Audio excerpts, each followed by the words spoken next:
Hype ang lahat sa ginawa ni Kawhi Leonard. Advance masyado itong si Daklo mga idol. Walang mapuntahan ng bola kahit itong rookie na si Zachary Risache ni-lockdown. Kahit si Stephen Curry napareact kay Draymond Green, gustong igaya ni Draymond itong si Zach Edey, ang 7-footer ng Grizzlies, kay Rudy Gobert. Natapos na rin ang mahabang bakasyon ni Kawhi Leonard, hindi nakasali sa Team USA at ilang buwang nakaupo lang sa bench ng LA Clippers. Kalaban nila ang Atlanta Hawks. Kawhi Leonard contested 3-pointer. Parang walang nakitang bantay si Daklo mga idol sa kanyang first shot attempt. Pero ang nag-entertain sa mga fans ay walang iba kundi itong si Derrick Jones Jr., ang former slam dunk champion. 4 na dunks dito sa first quarter mga idol. Number 1 rookie na si Zachary Risache mga idol, slam dunk to end the first quarter. 29-28, Clippers up by 1. Second quarter, lobo na sa 10 points ang inahabol ng Atlanta Hawks. Kevin Porter Jr. in transition. 200 slam dunk for KPJ at etong si Kawhi Leonard. Sa laki ng kamay, walang mapuntahan ng bola pag si Daklo na ang bantay. Ni-lockdown kahit yung rookie na si Zachary Risache mga idol. 5-minute mark, another 3-pointer for Daklo, and that's 8 assists for the Beard James Harden. 3 out of 3 beyond the arc si Kawhi Leonard sa first half. 17 points si Norman Powell,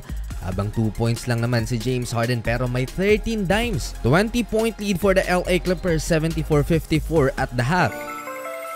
Third quarter, Trae Young 3-pointer mga idol, pang-4 na tres ni Trae.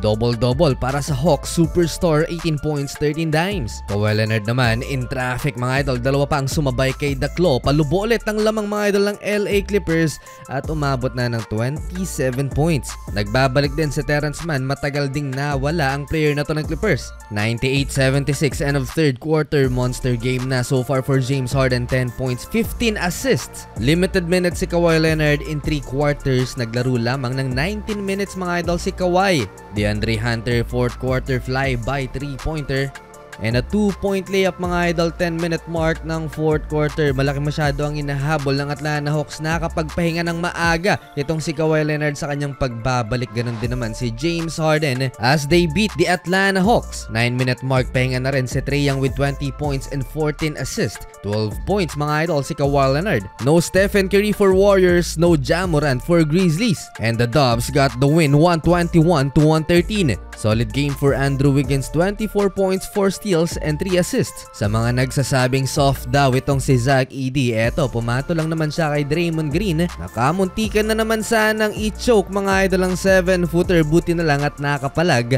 ang rookie big man. Napareact doon si Stephen Curry, natawagan ng flagrant penalty, foul 1 si Draymond. Pumaripas ng takbo yung assistant coach mga idol kay Desmond Bane para hindi na pumasok sa court. Hype naman syempre si Ja Morant, gusto niya yan.